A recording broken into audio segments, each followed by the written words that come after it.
Lula insulta Bolsonaro, de um psicopata que vive de mentira e maldade.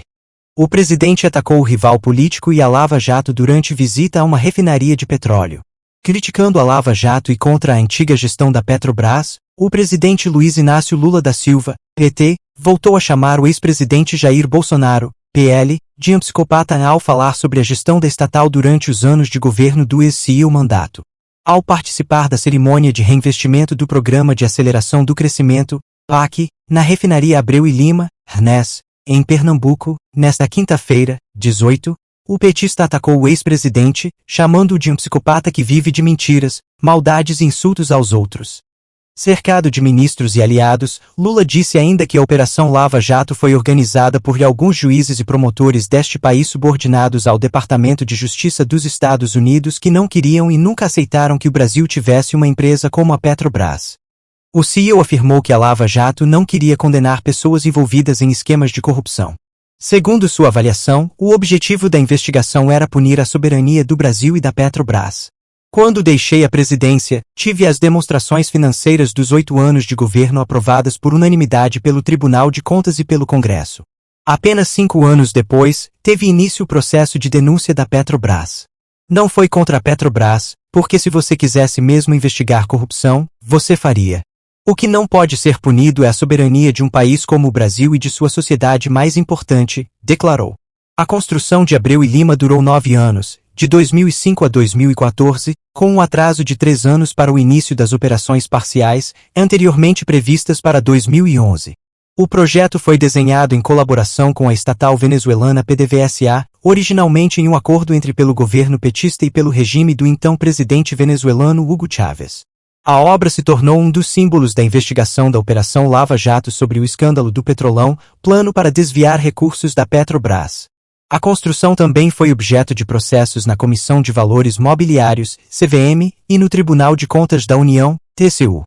Em seu discurso na quinta-feira, Lula disse que a verdadeira história ainda não foi contada. Segundo ele, conhecer a verdade muitas vezes leva anos, décadas ou até séculos. Tudo o que aconteceu neste país foi um conluio entre alguns juízes e promotores subordinados ao Departamento de Justiça dos Estados Unidos que nunca admitiram que o Brasil tenha uma empresa como a Petrobras, acusou.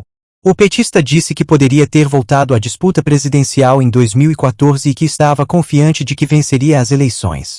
No entanto, afirmou que a então presidente Dilma Rousseff, PT, tinha o direito de concorrer à reeleição. Ao final do discurso, Lula pediu ao presidente da Petrobras, Jean Paul Prates, que apurasse todos os funcionários demitidos no processo Lava Jato, para que ele pudesse reempregá-los na refinaria. Relembre a investigação Lava Jato sobre a refinaria Abreu e Lima. Com custo inicial de 7,5 bilhões de reais, as obras, executadas pelas construtoras Odebrecht, OAS, Camargo Correia e Queiroz Galvão, consumiram cerca de 60 bilhões de reais. Segundo o acordo de delação premiada do ex-executivo da Odebrecht Márcio Faria da Silva, a obra da refinaria teria rendido 90 milhões de reais em propina a ex-executivos da estatal ligada ao PP, PT e PSB. A denúncia resultou em justiça eleitoral e investigação criminal. O ex-diretor de abastecimento da Petrobras Paulo Roberto Costa foi condenado a 7 anos e meio de prisão por formação de quadrilha e lavagem de dinheiro da refinaria Abreu e Lima. Por decisão do Supremo Tribunal Federal, STF, de 2018, trechos da ação relacionados aos supostos fatos criminosos ocorridos na refinaria foram enviados à Justiça de Pernambuco, onde tramitam atualmente. O capítulo Abreu e Lima abriu as portas para um esquema de corrupção e suborno que Costa diz ter sido instaurado na Petrobras entre 2013 e 2014. Além de Costa, foram condenados o doleiro Alberto Youssef, figura central da Lava Jato, e outros 6 investigados, incluindo o empresário Márcio Bonilha do Grupo Sanco Sider. As penas variavam de 11 anos e 6 meses de reclusão no regime inicial fechado a 4 anos, 5 meses e 10 dias de reclusão no regime inicial semiaberto.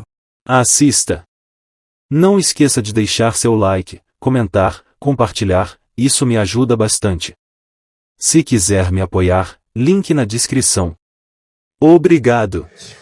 Como Getúlio Vargas, que governou esse país por 15 anos, de 30 a 45, depois votou em 50, eleito pelo povo, em 53 criou a Petrobras, ele não aguentou os 4 anos de democracia e com a denúncia contra ele, ele se matou.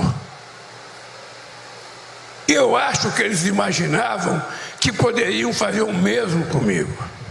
Eu poderia ter voltado a ser presidente da República em 2014. Poderia tranquilamente, e eu tenho certeza que seria eleito. Mas eu achava que era um direito da companheira Dilma Rousseff ter a sua reeleição se ela quisesse ser candidata. E aí começou o processo de destruição de tudo aquilo que a gente tinha feito no Brasil. De tudo aquilo que a gente tinha feito no Brasil, começou o processo. Eu nem deveria estar contando essas coisas aqui, porque já se passou muito tempo, o povo já me colocou de volta, as pessoas que me acusaram estão apodrecendo porque sabem que mentiram e sabem que o inferno os aguarda por tanta mentira que eles contaram. Eles sabem. Os pastores que mentiram a meu respeito sabem que não estão falando em nome de uma religião séria ou em nome de Deus, sabem que estão mentindo, e eles sabem que Deus está vendo, eles sabem que Deus sabe. Entretanto, faz parte de um jogo sórdido, de um jogo talvez o pior que eu já fiz. Então o primeiro ano foi um ano de limpar o terreno e de plantar coisa nova. Este ano é o ano da colheita. E a primeira árvore frondosa que nós estamos colhendo é a cooperação da RENEST. É preciso saber quanto dinheiro esse país perdeu nesses 10 anos de atraso dessa empresa. Quanto salário deixou de ser pago? Quantas pessoas de ter benefício nesse país? Quanto que esse país perdeu na sua competitividade internacional? Até chegar ao ponto da gente eleger um psicopata para ser presidente desse país da República. Alguém que vive da mentira, alguém que vive da maldade, alguém que vive de ofender os outros. E é fácil, porque para ele todo mundo aqui é ladrão, para ele todo mundo aqui é comunista, para ele todo mundo aqui defende aborto, para ele todo mundo aqui faz isso e faz aquilo. Como se ele e os seus filhos fossem exemplo de família nesse país. Esse é o canal Incrível News. Obrigado por me acompanhar até aqui. Peço a colaboração de vocês para deixar um like no vídeo e inscreva-se para mais conteúdo. Isso fortalece o meu trabalho. Ative o sininho para receber as notificações. Eu fico por aqui e até o próximo vídeo. Tchau, tchau.